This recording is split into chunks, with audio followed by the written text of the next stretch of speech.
Hello everyone and welcome back to another episode of our photography review show. I hope you all had a great week and I hope you're ready for some more photography fun. Now, looking into the calendar, today is 19th of November here in UK and I'm gonna record this show, and actually right after I'm gonna jump into the car and drive to one of the local camera clubs where I'm gonna have a presentation on AI photo editing, also editing in Luminar Neo, and really just opening this part of photo editing to wider public. Now, if for any chance if you are part of photography club here in United Kingdom and you would like me to come over and have a chat to you, AO members, about photography, photo editing in Luminar Neo, then definitely get in touch on our website cleverphotographer.com or directly through info@cleverphotographer.com. So now, without any further ado, because we have a lot to do, you know what we're gonna do? We're gonna look at your photos, we're gonna look at the technical, artistic, and photo editing part of your images. And as always, if you want to join us, don't forget that it's the easiest thing. You just need to jump to our website cleverphotographer.com/forward membership, find out more about it there, find out how for a little fee you can get access to this photography review show. You can also get access to our monthly photography bundle with over 300 digital products for photographers. And on the top of it, you also get access to our Clever Photographer Academy Facebook group. Now, this is all out of the way, so let's jump into Luminar Neo and start with the reviews. Now, moving into Luminar Neo, where we're gonna start by looking at a couple of landscape photographers. First on the list is Elizabeth with few beautiful images in both RAW and JPEG versions. So let's look at the JPEG here because we have all the details on it. Captured with Canon RP 15 to 30 millimeters. From the camera settings here, 21 millimeters on the lens, ISO 3200, f9 and 1/250th of a second. So looking at it on the edited version, you can see that the noise is minimal there, so well done on that, even though the ISO is a little bit higher. The f9 giving you a really nice amount of details and texture all the way, which is really beautiful. And that also comes together with the sharpness, which is great. The 1/250th of a second clearly really captured beautifully the scene, together with that really nice glow and source of light on the top of the image. So I think technically well done, good sharpness, good exposure, no noise or very minimal. So all in all, very good. Now talking about the artistic part for this image, it's beautiful, really, really lovely. I love the texture, I love the flow. It's very abstract. I like the fact that the glow is coming from up. I think it creates beautiful depth. The light also works really well. So altogether, Elizabeth, well done. It's a great, great capture and well put together. Moving forward, let's have a look. Again, we have the edited file, the first version, and then we have a black and white capture. So with the edited file, this was also captured with Canon RP, this time with Tamron 28 to 300 millimeters. Now, looking at the camera settings, lens on 28 millimeters, ISO on 250, and from the camera settings here, f13 and 1/1250th of a second. So camera setting, nice and low ISO, all good there. 28 millimeters, all good. F13, yeah. Obviously, again, the sharpness from the front all the way to the back, and 1/250th of a second, 1/1250th of a second. Again, give you lovely sharpness. Now, looking at the back, there is a tiny bit of softness at that part where we have more sharpness towards the front. But that maybe is just a little bit of motion blur. Maybe it's a little bit of wind or shake. Hard to say, but it only is really visible when you zoom in. So while it would be great to have it all sharp, I think the image looks good as it is. Now this natural edit looks very, very good. Obviously, it is a shame that the sky is a little bit flat. There is no clouds in it, and it's kind of really heavy blue, which is a little bit overwhelming for the rest of the photo. But I think, yeah, it looks good. It's a lovely capture again with a lovely texture, beautiful shape, and it looks really good. And then I think the conversion to black and white, it was a great decision. I think it works very, very well. And I quite like it. I told you in past, just be careful on your blacks. You don't want things to be completely black, but I think in overall, this creates a beautiful contrast between each other. The thing there is almost like, it looks like a head of dragon or something. I think it looks really, really good. And I think it's beautifully edited. So well done, Elizabeth, for the black and white conversion. I think it looks great. And also well done on that natural park or nature reserve capture here. Second landscape photographer is Weasley. So let's have a look at it. Let's have a look at the images. Again, we have the raw version and then the edited file. Again, here edited into black and white. And here again, raw file and then the black and white version. So starting with the first one, this is image captured with Nikon Z8 with the 24 to 70 millimeters lens. From the camera settings, ISO 180, 24 millimeters on lens, f9 and 1/500 of a second. So this is all good. Nice and low ISO. Yeah, f9, very reasonable, getting sharpness all the way through, especially in the combination with the 24 millimeters. And 1/500 of a second gives you a really, really nice sharpness. So Weasley, it looks great. I'm happy with it.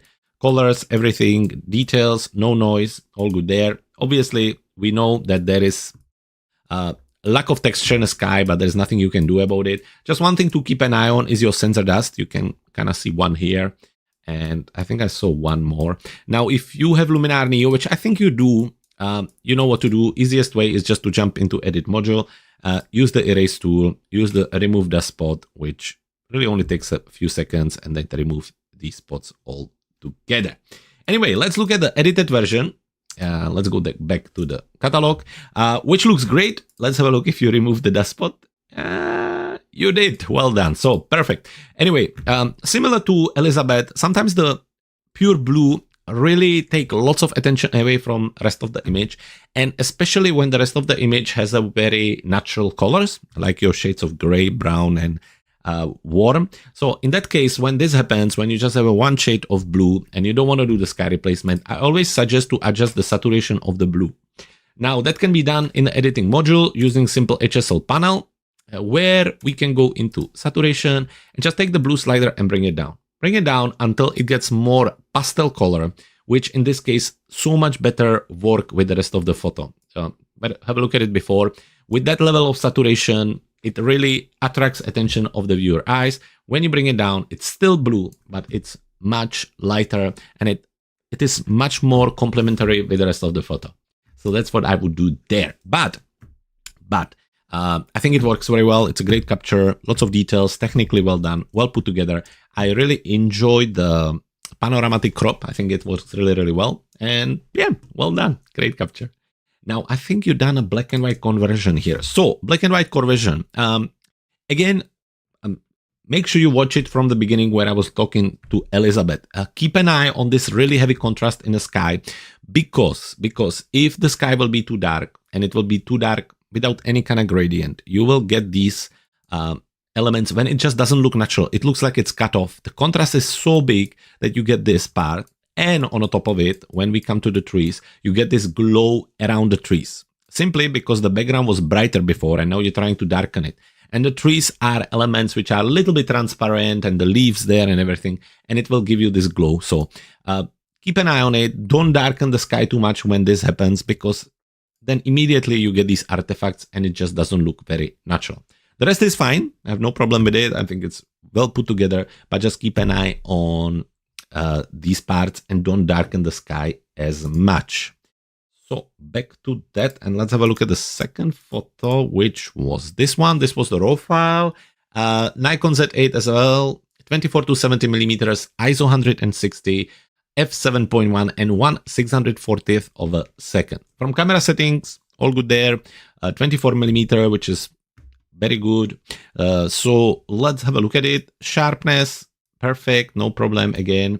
All look good. Minimal noise, just a little bit in the sky, so all good there. So all in all, technically, I think it's well done. Again, the lack of sky is just probably typical for this location, so don't worry about it. But let's jump into the edited version, which is again in black and white. Now, I like this one a little bit more. However, you still see the white line across. Now, let's see if we can help a little bit by going into optics and removing the depth range. Is it going to help us a little bit? No, it doesn't help. So it would have to be done with the original file. But basically, just keep an eye on it because it really makes it a little bit unnatural, this wide line around the horizon. The rest of it is great. I really enjoy it. I think it's well balanced. The shadows and highlights are well balanced together. Nothing is too dark. Nothing is too bright. The sky, in this case, it's much better done compared to the first one where the contrast was just a little bit too strong. So I think this all works very well, but still keep an eye on it. Keep an eye on this little line around the horizon as it is something that can be a little bit distracting. And if you would want to print the image, it would be quite visible. So anyway, that was that. Weasley, thank you very much for sending your images over. And with that, let's move to another photographer. Now, the rest of our photographers for today's episode all arrived with the mixed photography styles. Like we have a landscape photography and animal photography. Then we have some nature and landscape. And then we also have some wildlife and again, landscape. So let's start with Caroline and her Venetian capture, which is absolutely beautiful. Caroline, well done. That's a stunning capture. So let's have a look at it. Canon 5D Mark IV with the 24 to 70 millimeters. Camera settings here. ISO 800, 53 millimeters, f11 and 5 second. Caroline, 5 second and ISO 500. Well handled. The sharpness, the details, the long exposure. Yeah, it just looks very, very good. I'm very impressed. Zooming in, again, looking at the sharpness is great. There is a little bit of noise. I mean, with 800, it will be there. But I think for a specifically scene like this, talking about vintage and history, I think that little bit of noise just makes it look a little bit more vintage. And I think it works very well. So, well done, Caroline. That looks great. Well put together. Technically excellent. Now, talking about the artistic part, what can I add up? It's a quite known view, but it's always amazing. And I applaud you additionally for coming there at evening, which just makes it look so much more nicer and romantic, and the glow and warmth of the lights and the street lights and the boats passing through and creating the lines. Just all of that together really create beautiful scene, and it's very, very well done. So, Caroline, it's amazing capture, beautifully done, well technically handled, well edited. It has a very natural feel to it, and it's beautiful. Definitely something you could print, put it on your wall, and look at it for years to come. Now, talking about that, moving forward into probably just a little bit of fun, capturing some dogs, which are super cute. I am very much a dog person. And yeah, having them captured here and then in black and white, both of them are very cute.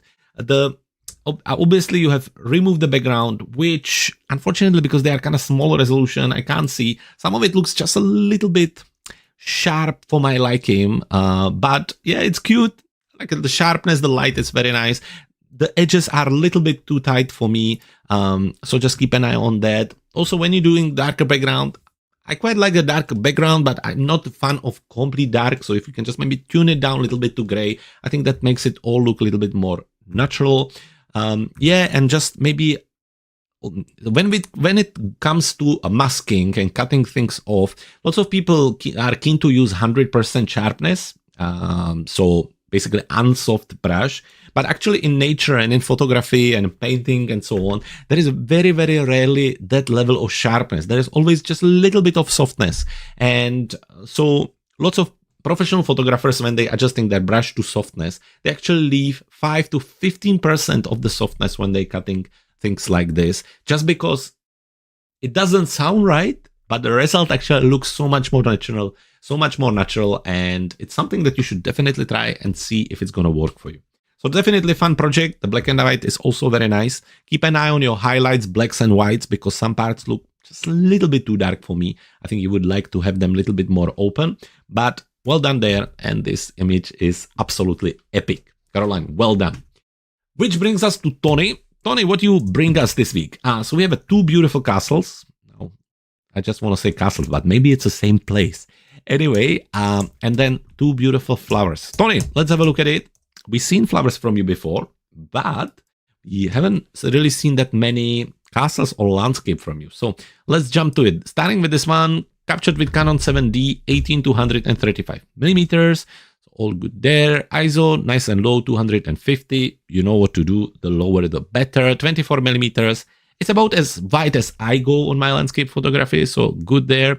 f6.3 and 1/320th of a second give us everything we need there.